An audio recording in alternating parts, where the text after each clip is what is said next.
찬송가 288장입니다.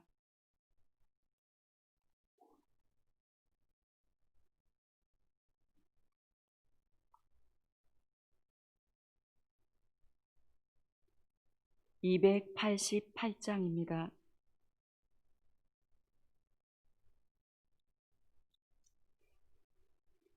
예수를 나의 구주 삼고 성령과 피로써 거듭나니 이 세상에서 내 영혼이 하늘의 영광 누리도다. 이것이 나의 간증이요 이것이 나의 찬송일세. 나 사는 동안 끊임없이 구주를 찬송하리로다. 온전히 주께 맡긴 내 영 사랑의 음성에 듣는 중에 천사들 왕래하는 것과 하늘의 영광 보리로다. 이것이 나의 간증이요 이것이 나의 찬송일세. 나 사는 동안 끊임없이 구주를 찬송하리로다. 주 안에 기쁨 누림으로 마음의 풍랑이 잔잔하니 세상과 나는 간 곳 없고 구속한 주만 보이도다. 이것이 나의 간증이요 이것이 나의 찬송일세. 나 사는 동안 끊임없이 구주를 찬송하리로다.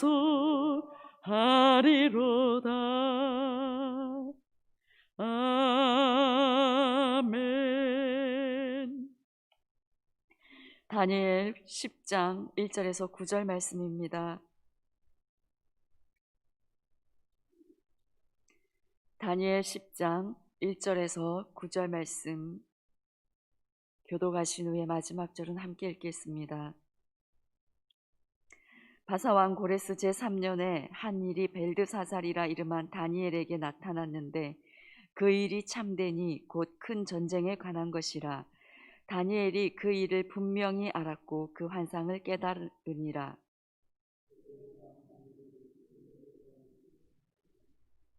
새 이레가 차기까지 좋은 떡을 먹지 아니하며 고기와 포도주를 입에 대지 아니하며 또 기름을 바르지 아니하니라.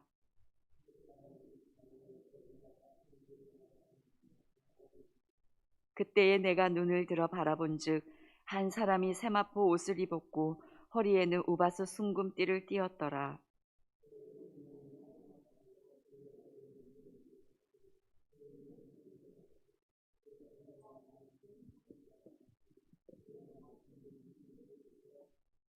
이 환상을 나 다니엘이 홀로 보았고 나와 함께 한 사람들은 이 환상은 보지 못하였어도 그들이 크게 떨며 도망하여 숨었느니라.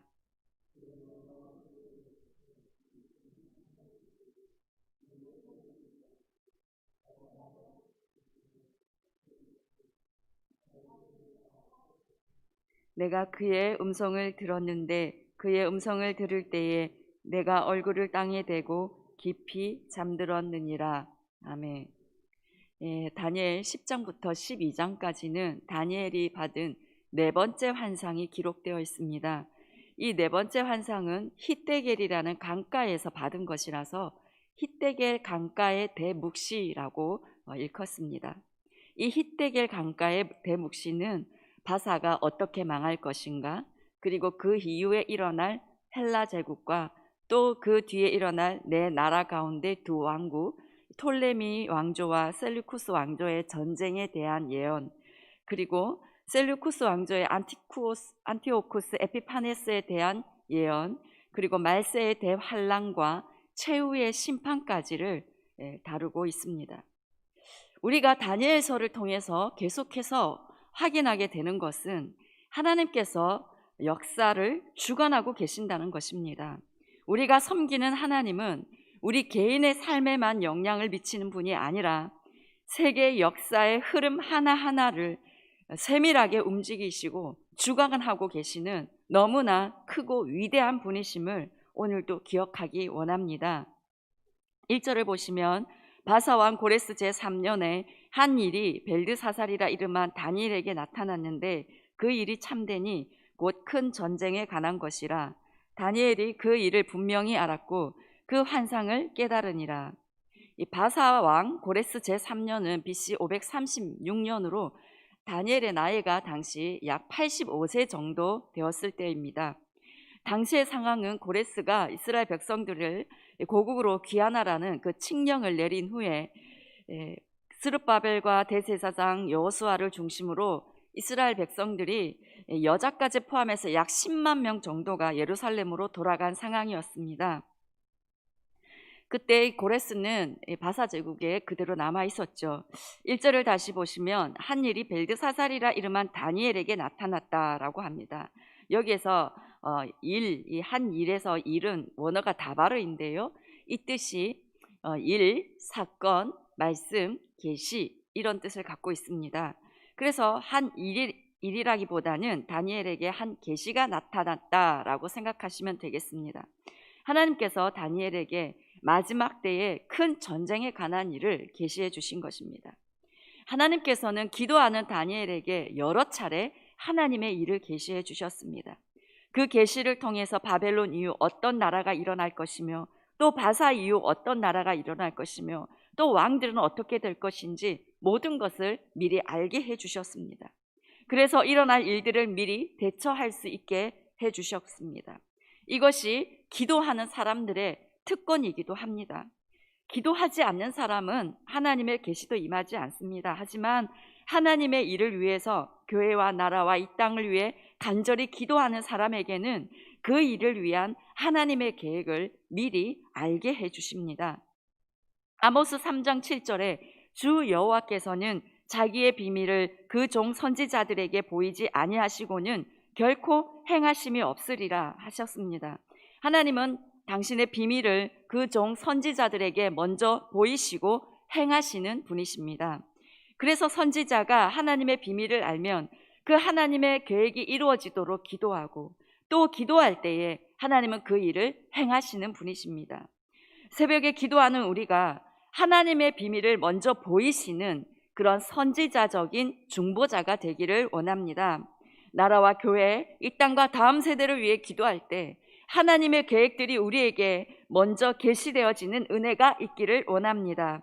그래서 우리가 그 계시된 일들이 이루어지기를 기도로 선포하고 기도로 아뢰어서 우리를 통해서 하나님의 뜻이 온전히 이루어지는 것을 보게 되는 그런 우리가 되기를 소망합니다. 2절 3절을 보시면 그때에 나 다니엘이 새 이래 동안을 슬퍼하며 새 이래가 차기까지 좋은 떡을 먹지 아니하며 고기와 포도주를 입에 대지 아니하며 또 기름을 바르지 아니하니라. 그때는 다니엘이 계시를 받고 나서 새 이래 동안을 슬퍼하며 좋은 떡을 안 먹고 고기와 포도주도 입에 대지 않고 기름도 바르지 않았습니다. 이 새 이래 21일 동안 슬퍼하며 금식하였습니다. 이 좋은 떡을 안 먹었다는 말은 영양 있는 기름진 음식들을 먹지 않고 거친 빵이나 물로만 최소한의 음식을 먹으면서 하는 금식을 말합니다. 기름을 바르지 않았다는 말은 당시 사람들은 강한 태양과 모래바람으로부터 피부를 보호하기 위해서 기름을 발랐는데 다니엘은 번민과 근심을 하나님께 표현하기 위해서 기름도 바르지 않았습니다. 당시 85세였던 다니엘이 이렇게 금식한다는 것은 쉽지 않은 일입니다. 사실 금식은 모두에게 쉽지 않습니다. 하지만 이 금식 기도는 하나님께 간절함과 절박함을 가장 잘 표현하는 기도입니다. 금식하면 너무 힘들어서 기도도 제대로 안 나오죠. 그런데 그 고통을 스스로 선택하며 몸으로 드리는 기도가 금식입니다. 이렇게 다니엘이 힘든 금식을 세 일 동안 하며 기도한 이유는 하나님께서 보여주신 그 큰 일, 그 큰 전쟁에 관한 일들을 깨닫기 위해서였습니다. 1절에서 다니엘이 그 일을 분명히 알았고 그 환상을 깨달으니라, 이 말은 총체적으로 알게 되었다는 뜻이지 당장 그 뜻을 알았다는 의미가 아닙니다. 다니엘 10장 14절을 보시면 이제 내가 마지막 날에 내 백성이 당할 일을 내게 깨닫게 하러 왔노라. 이는 이 환상이 오랜 후의 일임이라 하더라. 천사가 다니엘에게 찾아와서 그 환상이 어떤 의미인지 깨닫게 하기 위해서 왔다라고 말했습니다. 다니엘은 하나님께 받은 계시를 깨닫기 위해서 21일 동안 금식하면서 간절히 기도한 것입니다. 기도를 많이 한 사람에게 하나님께서 꿈으로든 환상으로든 어떤 계시를 보여주실 때가 있습니다. 그것이 하나님으로부터 온 것이라는 감동이 분명한데 그 뜻을 알지 못한다면 우리는 그 뜻을 깨닫게 해주시기를 간절히 기도하는 그런 모습들이 있기를 원합니다. 하나님이 주신 계시가 무슨 뜻인지 궁금해하다가 그냥 잊어버리는 것이 아니라 그것을 알게 해달라고 작정하고 기도하는 그런 하나님을 향한 열정들이 우리에게도 있기를 원합니다. 그런 사람을 하나님은 하나님 곁에 더 가까이 두시며 하나님의 비밀한 것들을 더 알게 해 주실 것입니다. 하나님을 향해 더 집중하며 더 집요하게 기도하는 그런 우리가 되기를 원합니다. 우리가 다니엘서를 보면서 알게 되는 것은 다니엘이 하나님 앞에 겸비하게 참 언제나 최선을 다해 기도하는 모습을 보게 됩니다. 그리고 하나님은 그런 다니엘에게 크게 은총을 입은 자라 말씀하시며 그에게 놀라운 계시들을 다 보여주십니다. 우리의 기도가 내 상황과 나를 위해서만 드리는 기도가 되지 않기를 원합니다. 다니엘처럼 정말 하나님의 뜻이 무엇인지 알고자 하고 그 뜻이 자기 백성과 온 세계 열방 가운데 이루어지기를 위해 더 집중하며 간절히 기도하는 그런 중보자가 되기를 원합니다. 4절에 보시면 다니엘이 첫째 달 24일에 히데겔이라는 큰 강가에 있었습니다. 오늘날 티그리스 강입니다. 그곳에서 다니엘은 한 사람을 보게 됩니다. 5절에 그때에 내가 눈을 들어 바라본즉 한 사람이 세마포 옷을 입었고 허리에는 우바스 순금띠를 띠었더라. 원문을 그대로 해석하면 그리고 보라 한 사람이라고 됩니다. 한 사람이 나타났는데 다니엘이 소스라치게 놀란 것입니다. 이 한 사람은 바로 성육신 이전의 예수 그리스도이십니다. 그분은 세마포 옷을 입었고 우바스 순금띠를 띠고 계셨습니다. 세마포는 거룩을 의미하고 순금띠는 이분이 왕, 재판관의 신분을 가졌다는 의미입니다. 6절에 그의 몸은 황옥 같고 그의 얼굴은 번갯빛 같고 그의 눈은 횃불 같고 그의 팔과 발은 빛난 녹과 같고 그의 말소리는 무리의 소리와 같더라. 먼저 본절에서 같고라는 표현이 5번이나 사용되고 있습니다. 다니엘이 본 모습은 정확하게 이 지상에서 대응할 만한 것이 없었던 것이죠. 그래서 유사한 것으로 표현할 수밖에 없었습니다. 예수 그리스도의 그 영광스러운 모습을 인간의 언어로 정확하게 표현할 수가 없었습니다. 6절에 예수 그리스도에 대한 묘사는 에스겔 1장과 요한계시록 1장에서의 예수님에 대한 그 표현과 비슷합니다. 황옥은 황금색을 띤 보석을 말합니다. 그리고 얼굴은 번갯빛 같고 얼굴이 인간의 육안으로는 감히 쳐다보기도 힘들 정도로 강력한 빛을 뿜어내고 있었던 것이죠. 눈은 이글거리고 타오르는 횃불 같고 그의 팔과 발은 빛난 놋, 그의 말소리는 무리의 소리, 이것은 많은 군중의 목소리와 같다는 말입니다. 매우 힘이 있고 크고 위험 있는 목소리입니다. 계시록 1장에서 사도 요한은 예수님의 이 목소리를 듣고 많은 물소리와 같다라고 표현했습니다. 지상의 어떤 존재에게서도 발견할 수 없는 장엄한 영광을 지닌 예수 그리스도의 모습입니다. 7절의 이 환상을 나 다니엘이 홀로 보았고 나와 함께한 사람들은 이 환상은 보지 못하였어도 그들이 크게 떨며 도망하여 숨었느니라. 예수님의 모습을 다니엘과 같이 있던 사람들은 보지 못하고 다니엘만 보았습니다. 같이 있던 사람들은 예수님은 보지 못하고 큰 두려움에 사로잡혀 도망가 숨어버렸습니다. 그리고 8절에 다니엘은 그 예수님을 볼 때 몸에 힘이 다 빠지고 9절에서 예수님의 음성을 들었을 때 깊이 잠들었습니다. 입신하여서 계시를 받을 수 있는 상태로 들어간 것입니다. 평생을 여호와만을 경외하며 그분을 사랑하며 나라와 민족을 위해 목숨을 걸고 기도하던 참 신실한 다니엘, 그리고 하나님의 계시의 의미를 알기 위해 많은 연세에도 불구하고 금식하며 기도하던 다니엘, 그래서 하나님께는 너무 소중한, 너무 귀한 그 다니엘에게 하나님은 성자 예수님의 모습으로 나타나 주셨습니다. 우리는 하나님의 임재만 경험하여도 감격하여 눈물을 흘리곤 합니다. 그런데 예수님의 모습을 어렴풋이라도 본다면 얼마나 놀랍고 얼마나 영광스럽겠습니까? 우리가 너무 신비한 체험에만 치중하면 안 되겠지만 다니엘처럼 인생에서 주님을 만나는 경험을 한 번쯤은 했으면 합니다. 주님을 만날 때의 그 감격과 기쁨은 이루 말로 표현하기가 어려울 것입니다.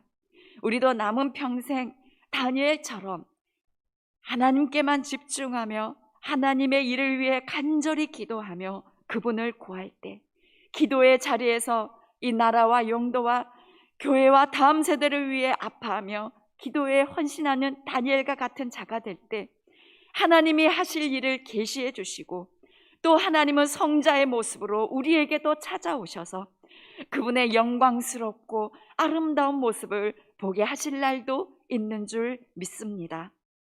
우리도 오늘 더 주님을 갈망하며 더 간절히 중보하며 나아가는 이 새벽이 되기를 원합니다. 기도하겠습니다. 하나님 아버지, 우리를 사망에서 생명으로 구원하여 주시고 오늘도 이 기도의 자리에 있는 중보자로 우리를 세워주심에 참으로 감사를 드립니다. 하나님, 이 중보의 자리를 지키는 것이 때로는 육신의 연약함으로 인하여 힘들 때도 있습니다. 그럴 때마다 주님, 우리 중보자들에게 찾아가 주셔서 새 힘을 부어 주시옵소서, 새 은혜를 부어 주시옵소서, 기도가 되는 은혜를 부어 주시고 하나님의 마음을 아는 은혜를 더 부어 주시옵소서. 하나님, 주님을 깊이 사랑하게 되는 그 은혜를 부어 주시옵소서. 그래야 더 깊은 기도의 자리에서 하나님과의 그 친밀함, 그것을 누리는 은혜가 있게 하여 주시옵소서. 다니엘의 그 기도의 열정 우리에게도 부어 주시옵소서. 하나님, 오늘도 기도의 자리에서 하나님의 그 놀라운 계시들이 우리에게도 풀어지기를 원합니다. 이 나라를 위해 기도할 때, 이 땅을 위해서 기도할 때, 교회를 위해, 다음 세대를 위해 기도할 때 하나님의 그 중요한 계시들이 우리에게도 풀어져서 또한 그 하나님의 뜻에 합당하게 기도하게 되는 그런 은혜들이 우리에게도 있게 하여 주시옵소서. 하나님, 코로나 상황이 참 어렵습니다. 이 어려운 상황 가운데 하나님 아버지, 우리 이 나라와 열방과 또한 이 땅과 우리 교회 사랑하는 성도들과 다음 세대들을 주님께서 지켜보아여 주시옵기를 간절히 소원합니다. 하나님, 또한 우리 마음속에는 이 코로나로 인하여서 위축되지 않게 하여 주시고 하나님, 우리 안에 두려움이 없게 하여 주시고 특별히 사랑하는 다음 세대와 성도들의 마음속에 자유함을 부어주셔서 강하고 담대하게 주님만 바라보고 주님을 경배하는 그런 은혜가 있게 하여 주시옵소서. 이 모든 말씀 우리 주 예수 그리스도의 이름으로 기도드립니다. 아멘. 하늘에 계신 우리 아버지, 아버지의 이름을 거룩하게 하시며 아버지의 나라가 오게 하시며 아버지의 뜻이 하늘에서와 같이 땅에서도 이루어지게 하소서. 오늘 우리에게 일용할 양식을 주시고 우리가 우리에게 잘못한 사람을 용서하여 준 것 같이 우리 죄를 용서하여 주시고 우리를 시험에 빠지지 않게 하시고 악에서 구하소서. 나라와 권능과 영광이 영원히 아버지의 것입니다. 아멘.